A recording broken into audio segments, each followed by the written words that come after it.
I thought I was making the right choice. Everyone said I was lucky. They said I escaped out at 23. I moved to a new city without a plan. No job lined up, no friends waiting. Just a suitcase and the feeling that if I stayed one more day where I was, something bad would happen. The city didn't greet me. It didn't reject me either. It just let me in. The apartment was cheap, too cheap, fourth floor. No elevator. The hallway smelled damp, like old fabric that never dried properly. The landlord didn't ask questions. He barely looked at me inside. The apartment was empty except for a mattress on the floor. No sheets, a single chair in the corner. The window faced another building so close I could see into someone else's kitchen at night. Their light stayed on longer than mine. The first week passed quietly. I unpacked slowly, like if I moved too fast, the place might notice me. I slept badly.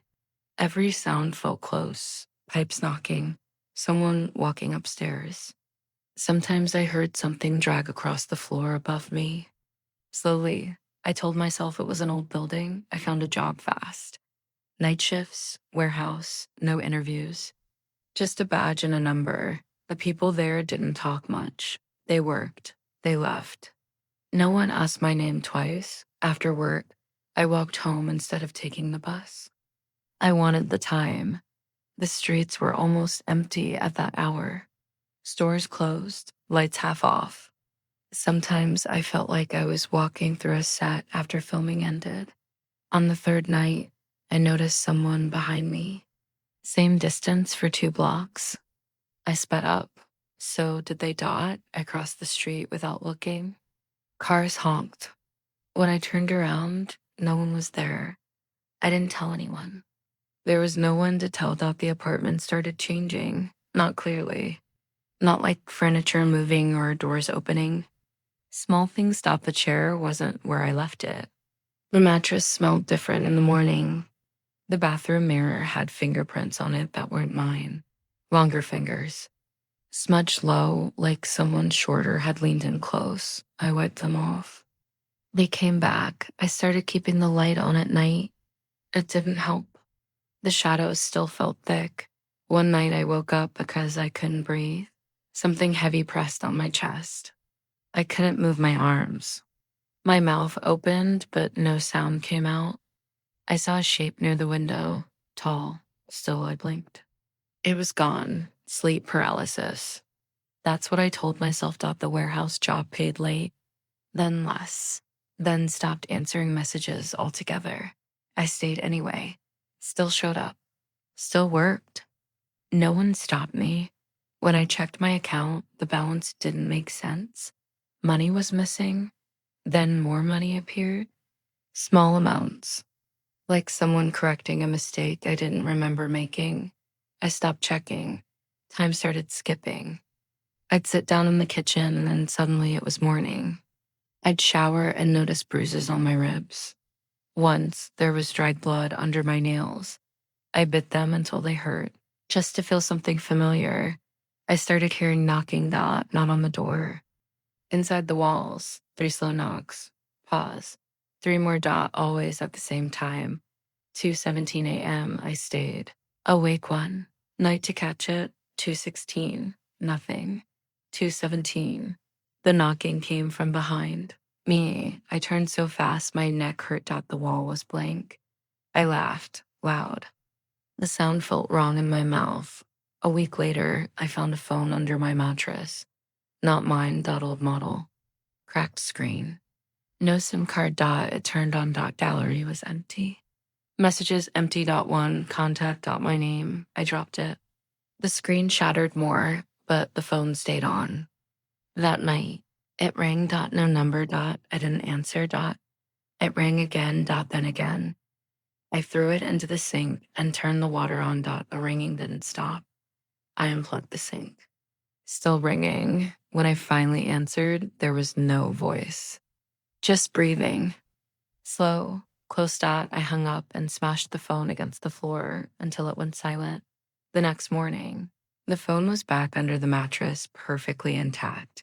That was when I noticed the lock on the bathroom door. There wasn't one before. I checked the front door. Two locks now. I only had one key. I stopped leaving the apartment unless I had to. Stopped answering messages.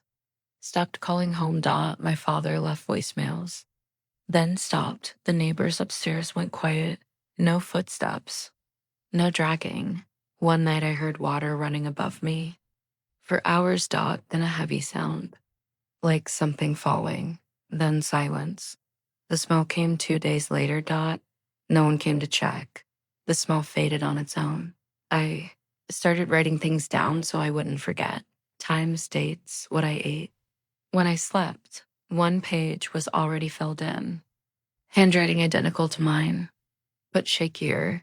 Entries describing things I didn't remember doing. Places I didn't remember going. One line repeated over and over. Don't let him see you. I tore the page out. It reappeared the next day. I went to the police. The officer listened politely, typed slowly, then looked up at me like I'd said something wrong. He asked for my ID. I gave it to him. He frowned. Left the room. Came back with another officer. They asked me if I was feeling stressed, if I had trouble sleeping, if I had a history of mental illness. They showed me a photo. A man standing outside my apartment building, nighttime. Camera timestamp 3 years ago. He looked exactly like me. That same scar near the eyebrow. Same jacket. They told me he was reported missing. Presumed dead. They asked me how I knew him. I said I didn't. They let me go. Walked home in a fog. The apartment door was open. Inside, the lights were on. Every light. The chair was in the center of the room, facing the mirror I didn't remember owning. I sat down. The mirror reflected me. Then it didn't. Someone else sat there instead. Same face. Hollow eyes. Then he stood up. I didn't. He walked closer. The reflection reached out and touched the glass. I felt it on my skin. Memory came back all at once. The fight, the screaming, the mirror shattering. My hands around his throat. Around my throat. I remembered dragging the body into the bathroom. I remembered cleaning until my hands bled. I remembered not being able to leave. So I stayed. I didn't move to a new city. I stayed where I killed myself. The apartment wasn't changing. It was restoring. The locks weren't for protection. They were to keep me in. The knocking wasn't from the walls. It was from inside my head. At 2:17 a.m., the mirror cracked. I woke up on the floor. The chair was empty. The mirror was gone. In its place, a doorway. I can hear movement behind it now. Breathing, waiting. I don't know how long I've been here. Days feel wrong. If someone finds this recording, don't come looking. The city doesn't lose people. It keeps them, and it doesn't like to be reminded of what it's hiding.